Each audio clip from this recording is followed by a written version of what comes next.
Ano yan? Parehas ng ano. So, di po makikita. Pasok. Dalawa po. Matagal nang stock yan? Hindi po. Ito, matagal ang busot na stock. Ipapaayos parehas. Abo. Sino, magkano po? I-check upin muna natin. Natanong po kasi ni mama kung magkano. Sandali lang.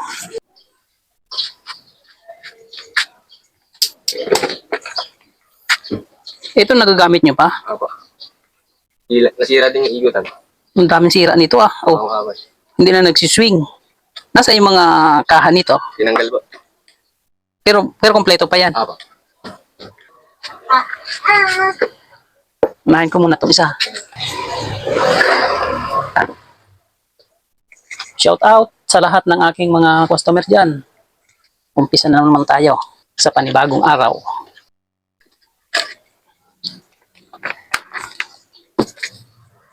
Ito ilang araw nang hindi nagana? Hapon lang po. Yung isa na stuck na. Apo.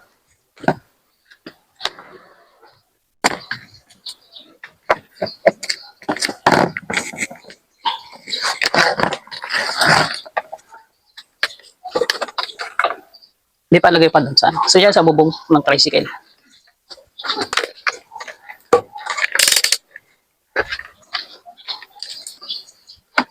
Check upin muna natin kung ano ang mga problema pa nito. Gamit ang ohmmeter, kailangan natin tingnan muna kung may resistance pa ang motor.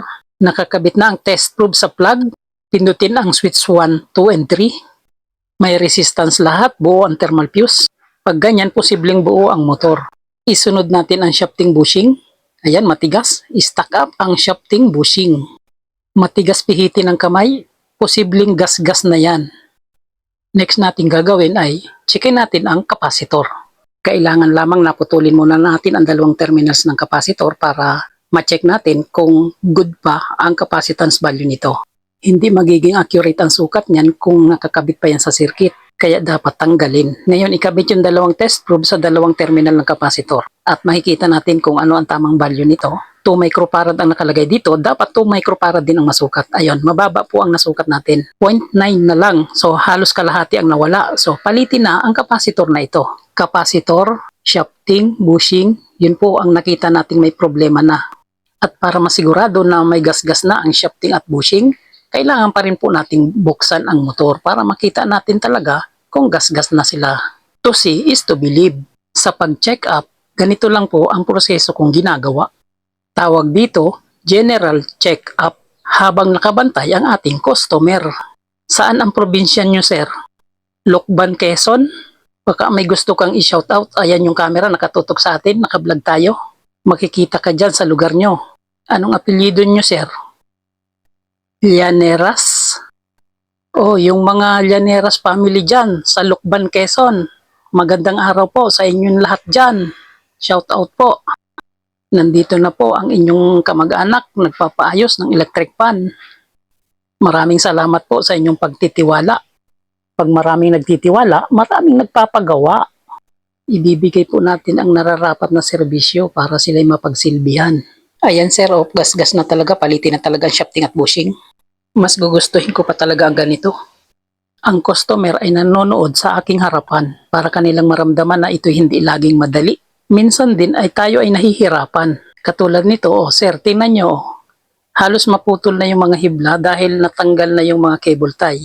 Delikado yan. Pag nanggalaw natin yan, posibleng magkaputol-putol ang mga hibla. Itabi muna natin ito. I-save natin ang pwesto para hindi siya mahulog or malaglag. Mamaya na po natin yung tatalian ng cable tie para ma-fix ng maayos. At least ngayon po ay na-check na natin ang isang unit na ito at nalaman na natin kung ano ang naging problema, ano ang mga papalitang pyesa.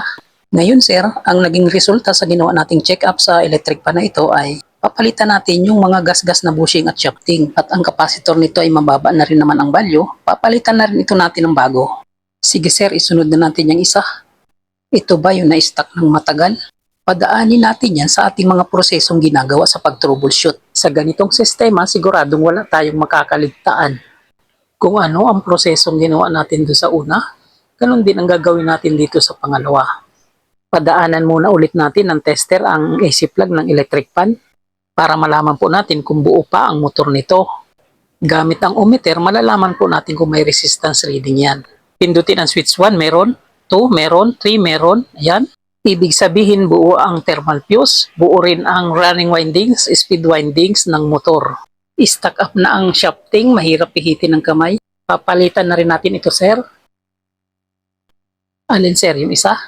Ayaw mag-swing? Ayaw humarap sa kaliwa at sa kanan. May problema po yan. Swing arm lang po ang idadagdag natin dyan. Gagana na ang swing operation yan. Sige, sir, akong bahala dyan. Ito, sunod natin yung capacitor dito na i-check up sa isang electric pan na ito.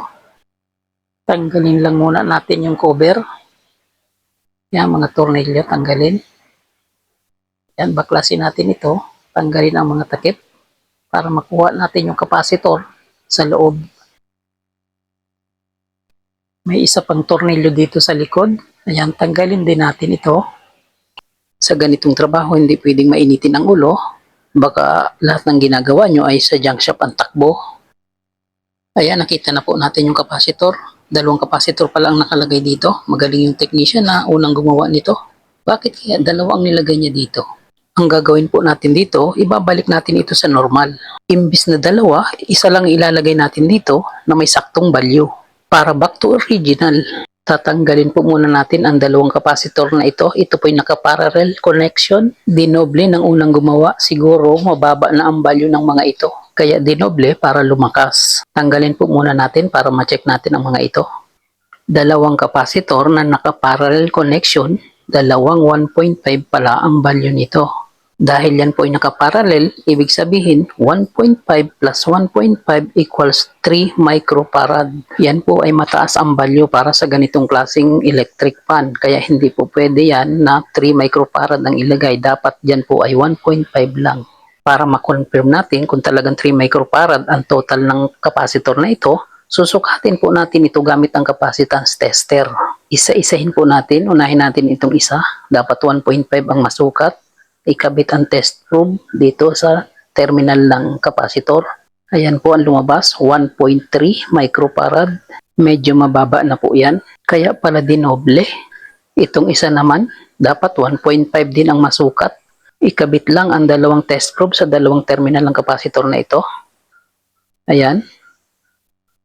May nasusukat po dito na 0.7 na lang. Sobrang baba na po niyan.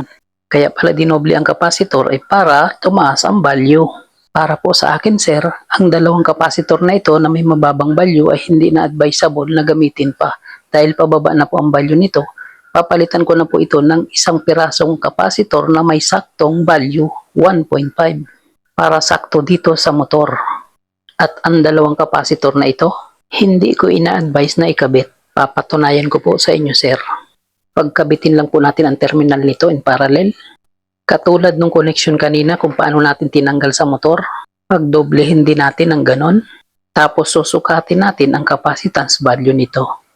Gamitan natin ang capacitance tester. Ito, kabit lang yung mga test probe sa terminal ng mga capacitor. At malalaman natin dito kung ano ang magiging resulta nito. O ayan, tingnan nyo, sir. 2 microfarad. Mataas po yan, hindi advisable na ikabit. 1.5 lang po ang kailangan ng motor. Pag ito ang ikinabit, posibleng mag-overheat ang motor. Naging 2 microfarad po kasi itong dalawang capacitor na ito dahil isang 1.3 at isang 0.7 equals 2 microfarad na hindi compatible dito sa motor. Okay, ganun na lang po, sir. Lagyan na lamang po ng isang capacitor na tugma sa motor 1.5 microfarad. At para makumpleto ko po ang general check-up kong ginagawa dito sa electric fan na ito, sisiguraduhin natin kung talagang buo nga ang motor nito. Dito po sa pagitan ng dalawang terminal na ito, kung saan tinanggal yung dalawang terminal ng kapasitor, dapat may masukat po tayong resistance dito na hindi shorted. Kapag may resistance na nasukat, good ang motor. Pag hindi nag-deflect ang meter pointer ng tester, sira na ang motor. Test natin ito. Gumalaw ang meter pointer, may resistance na nasukat. Ibig sabihin, okay po itong motor. Okay, ngayon sir, ang naging resulta po sa general check-up natin ginawa sa electric fan na ito, maglalagay po tayo dito ng isang bagong kapasitor at ang shafting bushing papalitan din, mahirap pihitin dahil kalawangin.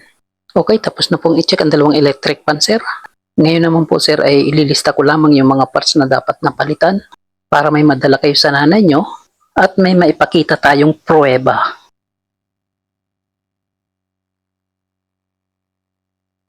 Ililista ko lang po yung mga parts na dapat nating palitan dito para patunay na meron tayong papalitan dahil si sir po ay inutusan lamang ng kanyang nanay.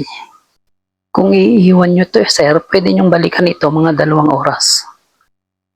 Okay, ito na po ang reseta niyan sir. Alin sir? Nakalista na rin dyan sa kabila sir. Okay, ganun lang po ang pag-check up ng electric fan. Maraming salamat po. Shout out sa lahat. Paki-share naman po nitong video. Paki-subscribe na rin kung bago lang po kayo. Ito po ang aking munting channel. The real life Big X Real Vlog expresses the reflections of a common worker, driver, technician, and a barber.